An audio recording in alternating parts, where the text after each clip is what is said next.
السلام علیکم ورحمۃ اللہ وبرکاتہ۔ یہ دارالسلام اسٹوڈیو ہے۔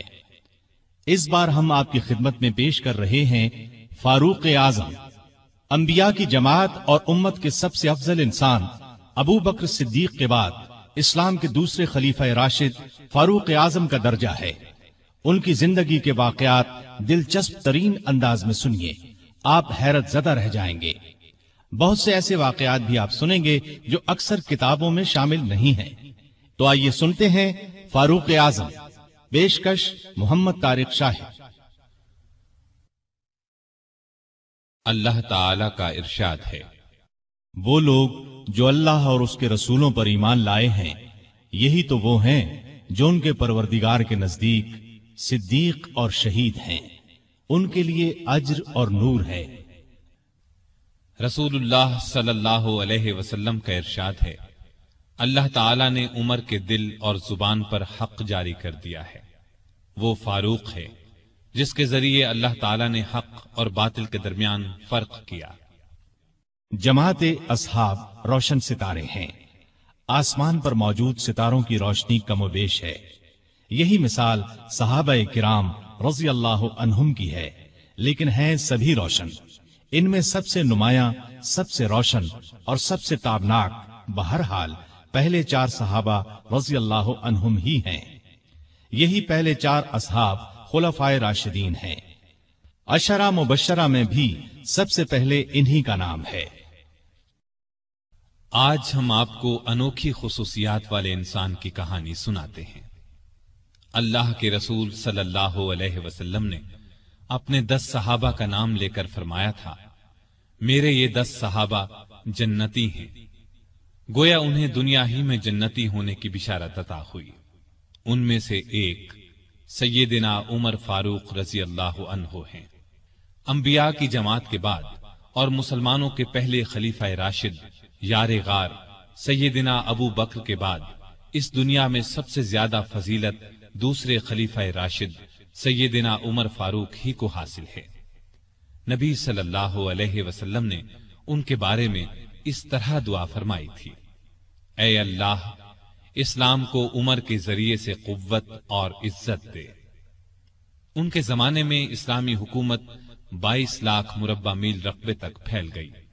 بعض موقعوں پر ان کی تائید میں آیات نازل ہوئیں۔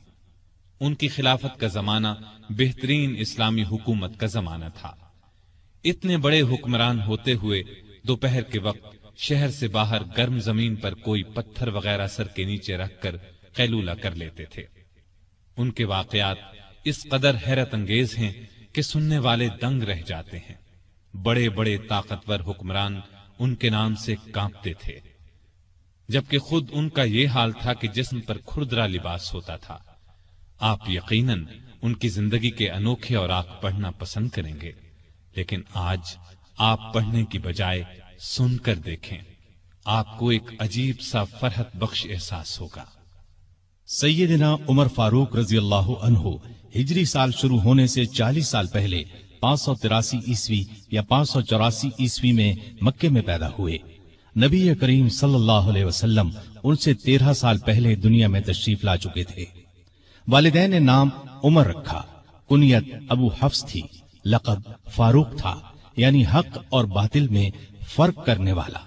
یہ لقب انہیں نبی کریم صلی اللہ علیہ وسلم نے عطا فرمایا۔ حضرت عمر کا سلسلہ نسب 8ویں پشت میں نبی کریم سے جا ملتا ہے۔ آپ نے دنیا میں آنکھ کھولی تو مکے میں قریش کی سرداری تھی۔ یہ قبیلہ اسماعیل علیہ السلام کی اولاد سے تھا۔ قریش کے آگے چل کر 10 کے قریب قبیلے بن گئے۔ ان میں نبی کریم بنو ہاشم سے تھے، ابو بکر بنو تیم سے اور عمر فاروق بنو عدی سے۔ 10 کے 10 قبیلوں کے سپرد الگ الگ کام تھے۔ مثلاً کوئی خانہ کعبہ کی دیکھ بھال کرتا تھا تو کوئی حاجیوں کو پانی پلاتا تھا، کوئی جھگڑوں کے فیصلے کرتا تھا۔ بنو عدی کے ذمے 2 کام تھے۔ قریش کو کوئی ایلچی بھیجنا ہوتا تو یہ بھیجتے تھے۔ دوسرا کام یہ تھا کہ 2 گروہوں میں جھگڑا ہو جاتا تو بنو عدی کا سردار فیصلہ کرتا تھا۔ بنو عدی کے گھر صفا اور مروہ پہاڑیوں کے درمیان میں تھے۔ عمر یہیں پیدا ہوئے اور پرورش پائی۔ ان کے والد خطاب بنو عدی کے سردار تھے۔